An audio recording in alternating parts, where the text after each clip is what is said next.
Edwards is going to join us in a second. Adam Schefter is with us now. I'm Michelle Smallman. And we've got Week 3 preseason action getting underway tonight, which we're going to get to in a little bit. But we start here in Dallas, where there's still no deal for Micah Parsons. But Jerry Jones, he doesn't seem all that concerned. Micah's a great player, not a good player, but a great player. He knows more than anyone that it's a team thing. And so I know everybody's tired of hearing this, but you've got to put this puzzle together so that you can have some other people out there playing with Michael. That's the art of the deal. Adam, there's two sides here, Dallas and Micah Parsons, and it seems like the decision makers in Dallas are confident. But has anything changed with Micah Parsons?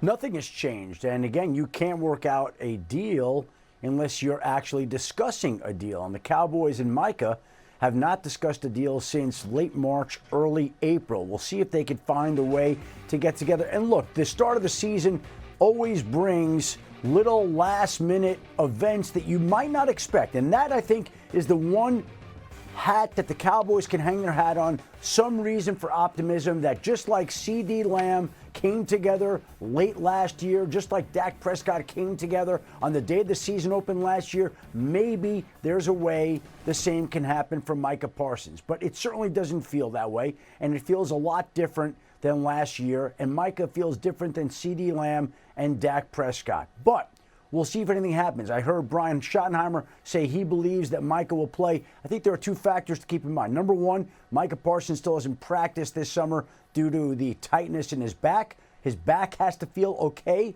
for him to play. And number two, that contract hangs out there. And there's no sign that that's going to be getting done anytime soon. We'll see if anything changes here in the next 2 weeks.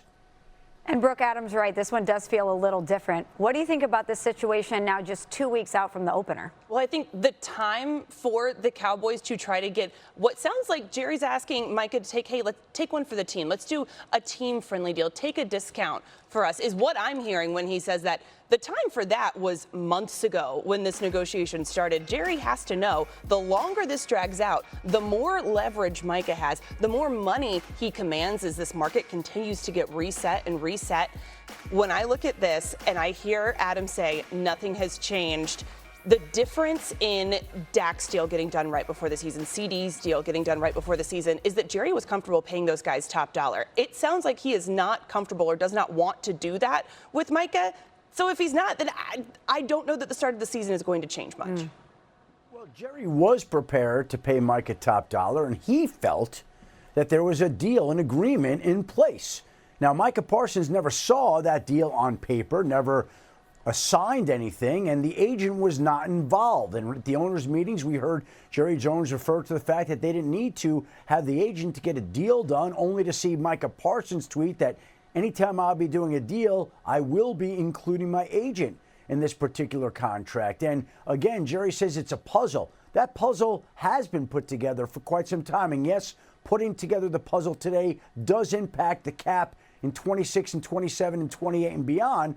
But everybody knows what the math would look like on a Micah Parsons deal. He's going to be the highest paid non-quarterback in NFL history. It's not difficult to figure out. Either you do it or you don't. And not only are they not doing it, but they haven't even talked about doing it in months. Well, if we're looking at the timeline here, nothing new in Dallas. CeeDee Lamb signed his big deal in August, and Dak Prescott's extension was right up against the beginning of the season in September. But let's pivot and get to a developing story in Baltimore. Quarterback Lamar Jackson did not practice today. Now, this comes a day after Jackson left practice early with what the team said was due to his foot being stepped on. Here's his head coach, John Harbaugh, moments ago. Yeah, he got his foot stepped on, like we said yesterday. I think Chad had mentioned that. They did a quick x-ray, and there's no damage or anything like that. I'm sure it's a little sore today, so we just kept him in, but he's fine. He's going to be good. It was a big relief, yeah. I told the guys, I said, prayers do get answered, because I was praying. And God came through.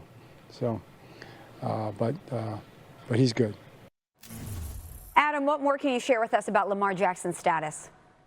It sounds like it was a little bit scarier than the Ravens let on, because they did take x-rays. They did say there were no signs of any broken bones or any issues. And John Harbaugh admitted that his prayers were answered. So if it was anything that was nothing, he wouldn't have to pray that Lamar Jackson's x-rays would turn out the way that he did. He didn't practice today, second straight day. And look, they don't have to have Lamar Jackson out there right now. They need him out there for the start of the regular season. So I would imagine they'll give that foot a couple of weeks to heal. It certainly sounds like the test came back as well as they could have hoped, but they're going to be smart with Lamar Jackson, and they're not going to stick him out there any sooner than he has to be.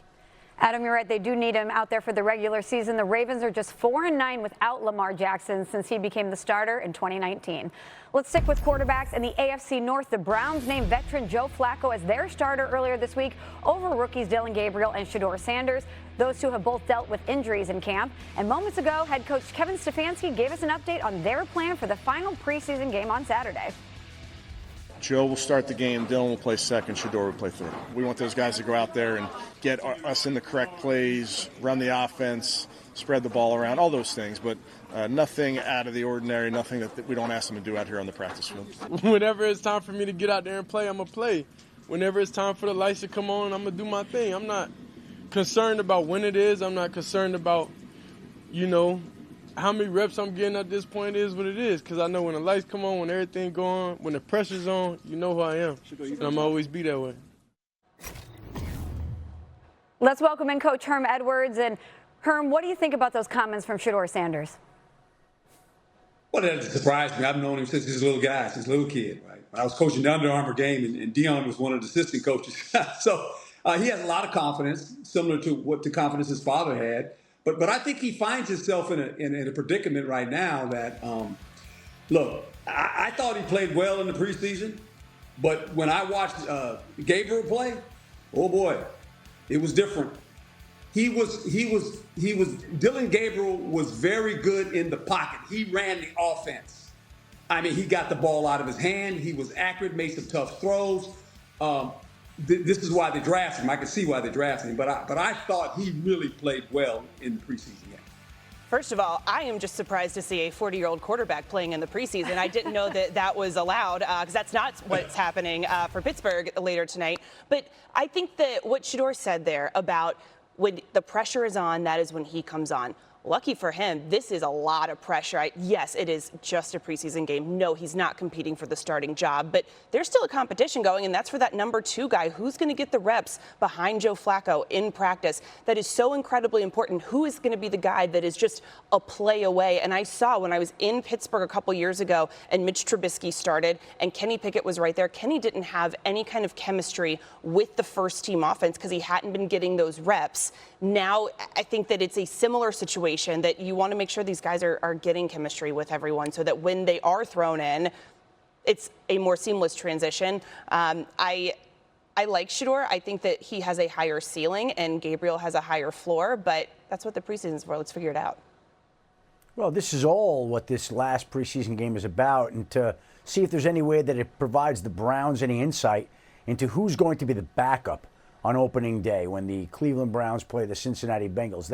That is where the real drama is in the Browns quarterback battle. And I think that you're going to see all 4 quarterbacks on this roster come next week once teams make final cutdowns. I think the Browns are planning to keep Joe Flacco, Kenny Pickett, Dillon Gabriel, and Shedeur Sanders. Most teams don't keep 4. I don't know if Coach Edwards has ever kept 4 quarterbacks on a roster. I'd be curious to hear that, but I think the Browns view quarterbacks as currency, and unless they make some kind of trade here dealing one of them away, which certainly could always happen, I would think they're poised to carry 4 quarterbacks next week, and these quarterbacks in the preseason finale will be vying for who gets second spot on the depth chart. And a reminder, no team has used more starting quarterbacks than the Browns since their return to the NFL in 1999. We're just getting started here on NFL Live. Matthew Stafford returned to practice this week after dealing with that nagging back injury. He spoke today for the first time, and you don't want to miss what he had to say. Plus, Jaxson Dart has been impressive in his first 2 preseason games. Could he be pushing for that starting QB spot in New York? Coach Herm says he's seen this story before, and we'll make him explain next. NFL Live is brought to you by Allstate. You're in good hands.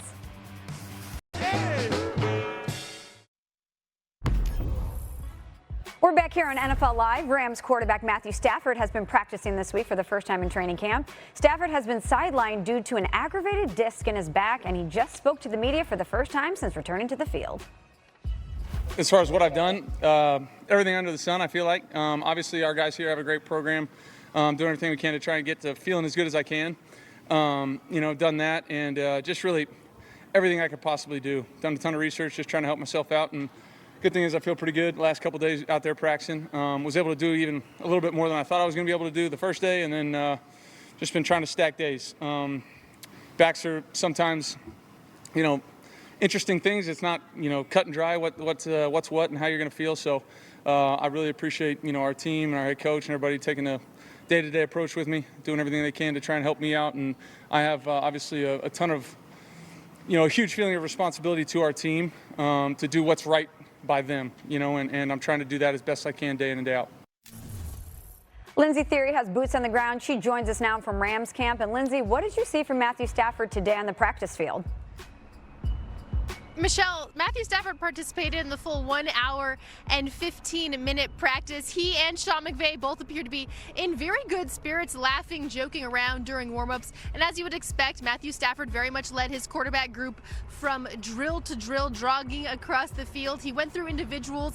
He went through team drills during 11-on-11. There were some misconnections. He was dealing with a pretty unrelenting pass rush, but among highlights, a deep touchdown pass to Tutu Atwell, and then a red zone touchdown pass to Davante Adams. Now, I know we just heard from Matthew Stafford there. I also asked him, with this back issue, what initially caused it? Stafford tells me that he was training, and it wasn't just one thing. It was kind of something that crept up on him over time. Sean McVay reiterating that over the last 3 days, he has been a full participant, but looking forward, Matthew Stafford really doesn't want to get too far ahead of himself. When asked if he's going to be ready to play week 1, Stafford said he's not going to answer those kind of questions, reiterating that he's taking everything day by day. Michelle. Great info, Lindsay. Thanks so much. And Adam, what more can you tell us about how the Rams and Matthew Stafford are both handling this injury? Listen, I think that they've been very patient, knowing that the regular season is in early September and not rushing Matthew Stafford back on the field, knowing that backs can be temperamental and those types of injuries linger, and it's not a simple thing to overcome. So I think that they've been more focused on making sure that he's ready for the start of the regular season. And right now, he's certainly tracking to play in that game. And barring any sort of setback the next couple of weeks, there's the full belief within the organization that he will be ready. Is there concern over the back? Absolutely. It's a back. It's a 37-year-old quarterback. But right now, like I said, barring a setback, they do expect him to start and play in the regular season opener against the Houston Texans. All right, Brooke, Adam saying that they're expecting Matthew Stafford to be out there week 1 if he's healthy, which is a huge caveat, obviously. What are your expectations for this Rams team? Yeah, of course. If he's healthy, I think that this is a team that can be in the NFC title game. I really love the addition of Davante Adams. To me, that has been the missing piece that they have just lacked. They needed another guy along with Puka that could be that explosive, add to that high-flying offense that Sean McVay loves to have. I was at that game in 2018 between the Chiefs and the Rams that was just, they went toe-to-toe. Obviously, different quarterback, different guys, but it's still the McVay system. They needed to add more firepower, and I think when you add that complementary piece to what they already have in Kyren Williams, in Puka, and then looking at their defensive core, I love having Kobe Turner and Jared Verse. They have just a young group of guys. I think the sky's the limit for them. I'm expecting to see them in the title game if the back is healthy. Sure.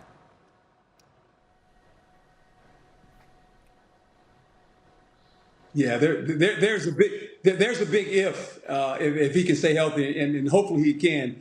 But you mentioned the players that play on offense, the receiving core, and with the addition to Davante Adams.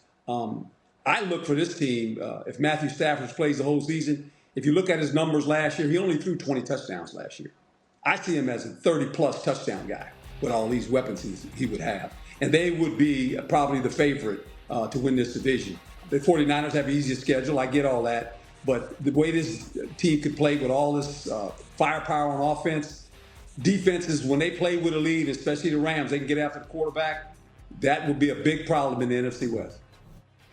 Well, the Rams are expecting Matthew Stafford to be out there week 1, and history's on his side because Matthew Stafford has never missed a season opener in his 16-year NFL career. Time now for some top stories. Adam, what's going on in Buffalo? Josh Allen's not going to play in the Bills' preseason finale, Michelle, and this will mark the first time in his NFL career that Josh Allen has not taken a single snap in the preseason. The Bills close out their preseason Saturday at Tampa Bay, and they're going to give those snaps and reps to Mike White and Mitchell Trubisky, but not Josh Allen. No preseason action for him. Meanwhile, Caleb McGarry carted off the field for the Falcons yesterday. He is dealing with a leg injury that is expected to hold him out of the start of the season. Jeremy Fowler said that he's going to miss some time. My understanding is he's likely to wind up on injured reserve before coming back. It does appear to be a knee injury, and the Falcons will have more comment on this tomorrow night. Meanwhile, the Buccaneers wide receiver Chris Godwin is going to be activated after physically unable to perform less in time for the start of the regular season, but that is to ramp up activity and to get him ready to play at some point in October. He's coming off a fractured ankle that he suffered in Week 7 against Tampa, but the Buccaneers want him out there to be able to practice and go through reps, and it's the same thing with their left tackle Tristan Wirfs, who's on a similar return-to-play timeline as Chris Godwin. Wirfs is dealing with a knee injury. He had arthroscopic surgery last month, and both he and Godwin will be kept on the Buccaneers' 53-man roster with the idea of getting them ready to play in October. Well, still to come here on NFL Live after an offseason full of... The preseason rolls on tonight with the Giants and the Patriots. For more on that game, let's bring in Jordan Renan, who covers all things Giants for us here. And Jordan, the rookie Jaxson Dart has impressed so far in the preseason. How much should we expect to see him play tonight? Yeah, thanks, Michelle. The expectation is that we're going to see Dart early and often, perhaps throughout most of the first half on Thursday night against the New England Patriots. Now, this is important for Dart in that we don't know when we're going to see him again this season. Remember, Russell Wilson is the starter. We're unlikely to see him today in this preseason game.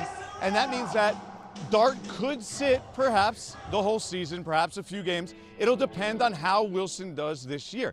Now, it's also important to remember something that quarterbacks coach Shea Tierney told me just this week. I asked him, what was the biggest improvement about Dart so far since the start of training camp? And he told me it's his ability to retain information and how he takes it all in and how he doesn't make the same mistake twice. And then Dart, he noted how in the first preseason game, they messed up a play to Greg Dulcich, a pass down the seam. Second preseason game, got it right, turned into a touchdown. That's how much this game experience means to the rookie. Now, another thing to add here, and something we should keep in mind, is how much Dart plays with the Giants' first-team offense, specifically their offensive line. We saw it last week in the preseason game against the Jets. It could indicate that the Giants are preparing to get Dart ready to play whenever it may be in the regular season, sooner rather than later. Great stuff, Jordan. Thank you so much. Well, Coach Herm, they're getting him ready to play, sooner rather than later. You went through a similar situation with the Jets when you had veteran quarterback Vinny Testaverde with the first-round pick Chad Pennington behind him on the depth chart. Take us behind the scenes. How did you handle that situation? Well, I think how I handle it is going to be the same way the Giants have to handle it. When you look at their schedule, whoever scheduled this schedule for the Giants is not nice when you think about it. Their two away games are against division opponents, right? In Washington and Dallas. And then they turn around and play Kansas City and the Chargers at home. So that's 4 playoff teams. If they struggle, if this offense is kind of struggling after week 4, let's say they're 1-3, you might consider a change. We were 2-5 when I made the change. We were sitting there at 2-5, and I said, you know what? I made the change on the airplane. We had just played Jacksonville. We were flying back home. I was in the back of the plane where I was sitting. Called Paul Hackett back there. I said, Paul, I need to talk to you for a minute. He said, what's up? I said, 10's going in. He said, when? I said, he's next game. He's playing. He's a starting quarterback. And we ended up winning the division. Now, if you're a coach, you're looking at this, and I get it. You got to win because there's a lot of heat on you right now. And if Russell Wilson struggles early out of the gates, I can see this young guy playing. This guy reminds me a lot, when you watch him play, a lot of Josh Allen. Big, strong arm, accurate, mobile, runs. I mean, Coach had that guy in Buffalo. He sees it. Everybody sees it. It jumps off. It jumps off the film on you. It's like, whoa, look at this guy. So after week 4, we'll see. Well, you're right, Coach. They certainly have a brutal schedule. And Adam, as good as Jaxson Dart has been, we've heard head coach Brian Daboll say that Russell Wilson is the starter. What more can you share with us about the Giants quarterback room? Well, I think that is the absolute plan. Russell Wilson will start the regular season opener against the Washington Commanders. They'll have him planning to play the next week against the Dallas Cowboys before they come home to play the Kansas City Chiefs in their home opener on Sunday Night Football in week 3. So it's a daunting early season schedule, certainly. And I think they're planning on going with Russell Wilson. But everybody in and around the organization can see that aside from Russell Wilson being impressive with throws like this one, Jaxson Dart, it's not too big for him. He's got a certain electricity about him. He's become a leader early on in his rookie year, and guys are gravitating towards him. And I think he's been all that they hoped he would be and more. We all know at some point in time, Jaxson Dart's turn is going to come. But really, it'll be up to Russell Wilson, the team. If they come out and play well early and win, Russell will keep his job. If they don't and they struggle, then at any point in time, they are open to going to Jaxson Dart for that type of spark that Coach Edwards was talking about on the plane ride back to Kansas City. You see, that's the difference. I just experienced the Russell Wilson experience, roller coaster, whatever you want to call it, in Pittsburgh. And in that, when they were winning and they were hot, the vibes were good. And then they started to lose, but Mike Tomlin stuck with Russell Wilson because he was his number one choice. That was the guy that he put all his eggs in that basket. He wanted to bring him there. That was the guy, ride or die. And he didn't have the pressure of being concerned about his coaching status. He was going to be fine no matter what. It is so different in New York because we know Jaxson Dart is their number one guy. Yeah, they like Russell Wilson, but they didn't draft Russell Wilson. They know that Russell Wilson is not their quarterback of the future. And when you've got a guy like Jaxson Dart that has this aura and this swagger, everything I've read, everyone I've talked to has just talked about how genuine and how just charismatic and captivating this guy is. You want to play for him. And so I think when you're the Giants coaching staff and you know that all of the pressure of the world is on you to get this quarterback decision right, and you've got a guy back there that wants this pressure, that is not making the same mistake twice, it's a lot easier to take the reins out of the hands of a guy like Russell Wilson, who still has an amazing moonball, but as we've seen, the decision-making isn't always there. He's lost a step or two. He is not the same quarterback he used to be. It is easier then to pivot to Jaxson Dart and give him the reins and say, hey, let's go. Let's be charismatic and get them out of the locker room and onto the field and into the end zone. Brooke, you talk about the aura of Jaxson Dart. I live in New York City. People are intoxicated with the idea of Jaxson Dart being the future quarterback of the New York Giants. I sit next to Chris Canty, Giants Super Bowl champion, every single day, and he is pleading with the Giants to open their heart to Dart. Everybody's waiting to see what Jaxson Dart can do with the franchise. We're just 5 days away from the NFL's final roster cut-down day, and we've seen a bunch of trades over the past 24 hours. Adam, take us through what went down, and let's start with the Jets.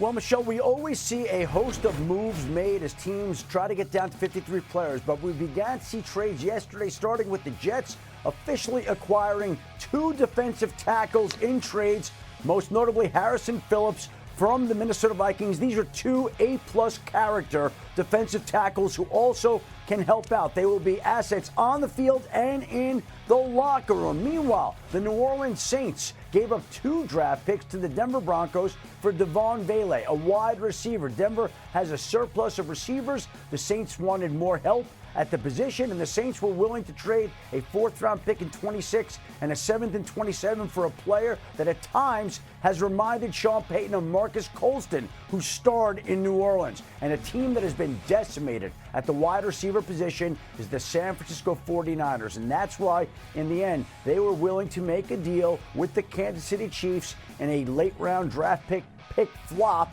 where the 49ers now pick up Sky Moore, who was unable to gain any traction in Kansas City, and now will have the opportunity to catch on in San Francisco, which has a whole host of injuries to basically its entire receiver group. The only healthy receiver out there right now, and I even hesitate to say anything because so many things seem to go wrong with so many skill position players. Ricky Pearsall has been healthy. Other than that, everybody in the wide receiver room has been banged up.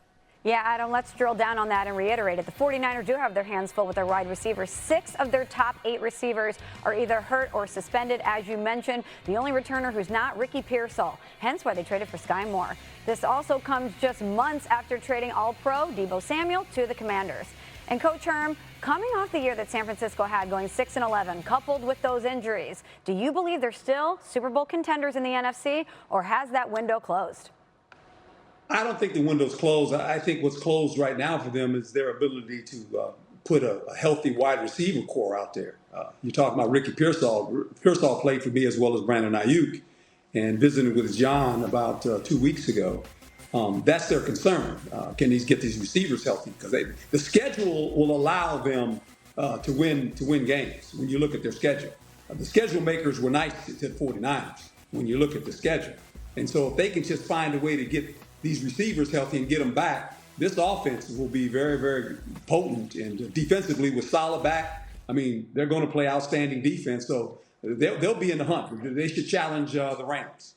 Yeah, and look, I think maybe one window closed. I think the old Super Bowl window closed. That doesn't mean another one isn't opening with this young core of players that they have now. They have some turnover on the defensive line, in the secondary, in the wide receiving core. And I checked in with Nick Wagner, our great 49ers reporter, and I asked him about those injuries in the wide receiver core and just how problematic are those going to be. And he said, look, yes, there is the Jennings contract issue, but by and large, this is not a situation with a lot of lingering injuries or lingering suspensions. So they should be getting those pieces back sooner rather than later to help them build and to gain some momentum. The talk around this team doesn't have anything to do with, gosh, our window's closed. What are we going to do? We're going to sit here and just be so sad. No, they're not trying to recreate what they used to have. They're trying to build on the fly. The Rams did it successfully a couple years ago, but I think a lot hinges on how quickly Robert Saleh can get this defense going in the direction and get them all to buy in to what he's preaching. We're talking about how banged up they are at wide receiver. We also should point out how banged up they are at running back. There is really one healthy running back on the roster as well, and that is Christian McCaffrey. Christian McCaffrey's been their healthiest running back in training camp. We know what he went through last year. Now, the upside to all that is he is well rested, he is rejuvenated, and even the 49ers Pro Bowl left tackle Trent Williams said today that Christian McCaffrey this summer has looked like the NFC Offensive Player of the Year. He's been dominant in training camp, but they need him to be that way because Christian McCaffrey might be on the football field for every single down. Well, a healthy CMC, that's something 49ers fans certainly want to hear. Well, the 49ers have the numbers on their side. They have a 60% chance to make the playoffs per our ESPN analytics. That's the 4th best in the NFC. Well, let's move over to the Chiefs, who traded away Sky Moore. And remember, they are also waiting to see what happens with Rashee Rice. Rice is expected to have his disciplinary hearing with the NFL on September 30th for his role in a multi-car crash in Dallas that left multiple people injured. Adam, what more can you tell us about the situation? Listen, there's always the possibility that Rashee Rice and the NFL could settle on a certain amount of discipline before. But here's where that is at. The reason that there's been no settlement is because the NFL has been proposing an 8-game suspension for Rashee Rice. 8 games. The baseline penalty in the personal conduct policy is for 6 games, but he doesn't even know if what he did falls under the personal conduct policy. This is a vehicular issue, which you could argue might belong in a separate category. And so there are a wide, divergent group of opinions here on what it is. But this is what we do know. The baseline personal conduct policy suspension is 6 games. The league initially wanted to suspend him 8 games. Rashee Rice believes he deserves a lot fewer than the 8 or the 6. And if they can't settle it before and agree on some type of discipline, then that disciplinary hearing is scheduled for September 30th. And again, I think the league has wanted an 8-game suspension all along, which has not been out there before.